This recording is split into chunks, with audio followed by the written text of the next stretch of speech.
Hi, I'm Rupert Martin from the Joey Restaurant Group, and you're sitting in the private dining room of Joey Eaton Center. And I'm here today to talk about baguette making.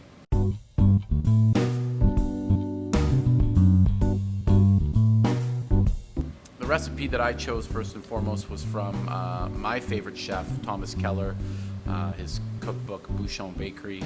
I've had the pleasure of eating there a few times, and to me, his baguettes are some of the best I've ever had in my life, so I was really challenging myself to go after replicating the baguettes that I had in Las Vegas. So the first stage of the recipe calls for a pouliche, which was equal parts water and flour with just a pinch of active dry yeast. I let that ferment loosely covered under plastic wrap for about 12 hours. The purpose of this is to add a lot of great natural flavor to the baguette. Once that had fermented for the appropriate amount of time, I then began mixing the dough.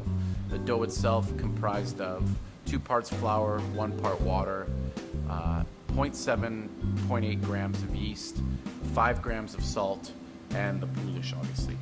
I used half the amount of water to loosen up the pouliche so it's easier to remove out of the bowl, and I added that to my flour, which I'd mixed with my yeast, and I began to knead that. I kneaded that for about 20 minutes to obviously help to start to develop the gluten structure in the bread. I used the window pane test to make sure that I had kneaded it properly. Basically, I can hold up the dough, give it a little stretch, and make sure that that dough holds itself together and it becomes transparent so you can see light through it. After that stage, I began the first of 3 folds, and the purpose of these folds is to give structure to a very wet dough. Baguette dough is quite sticky, so the folds help give it a pillowy structure so that the dough has an excellent flavor and structure profile. So the folding technique is simply folding it almost like a letter book, 1/3, and then folding it again a second third. And then what I do is I take it from the bottom and I fold it over the top of it, and then I place it into a lightly sprayed vegetable oil sprayed bowl, and I begin to let it proof for an hour. After that hour, I repeat the exact same steps. At this point now, the fermentation stage has really started to occur. The yeast is really starting to produce carbon dioxide. I'm starting to see the dough start to double in volume. The dough itself is becoming a lot softer. If I push down on it, the dough is starting to now spring back. It's not that my fingers are just indenting into the dough. So I'm really starting to see that the yeast is doing what it needs to do. After the third and final fold, I begin the pre-shaping. So as part of this, I scaled out my dough. This recipe called for 3 demi baguettes, each weighing 190 grams. So I cut them and I placed them onto a scale and weighed them to 190 grams. And I just long pre-shaped them, just simply folded one end towards the other one and just kind of tucked it underneath. And I let that sit for 15 minutes. After that, I began the task of rolling out the baguette into the baguette shape. So I took that rough rectangle that I had created, just removed any residual air, patted it down, and then I took the 1/3 of the dough furthest away from me, folded it towards myself, pressed it down, used my heel to press down on it, and then I took the residual dough, folded that over, and heeled that as well. And that creates surface tension. That also seals the dough and allows for the air to be trapped inside. And then I began to roll it out, and I was going for 1.5 inch diameter when I was rolling them.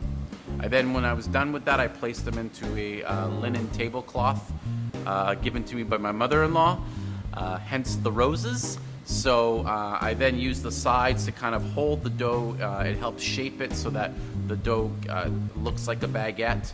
I then just loosely placed a plastic tote over it, and we proofed it for an hour to fully get the shape and size that we were looking for. And then it became time for baking. So for baking, lucky enough, I have an Alto-Shaam that has a steam function on it, so I set the Alto-Shaam to 450 degrees at convection steam at about a 50% fan. So I kept the heat a little bit lower because of the fan.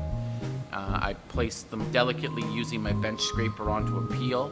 I then used my Santoku knife to give each baguette 3 slits, and I placed them in the oven and I baked them until they were hollow, until touching hollow, or at internal temperature of 200 degrees Celsius. That took about 20 minutes.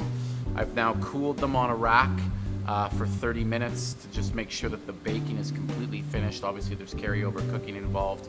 And as you can see by me cutting it open, we have a beautiful crust ring around the exterior of the bread.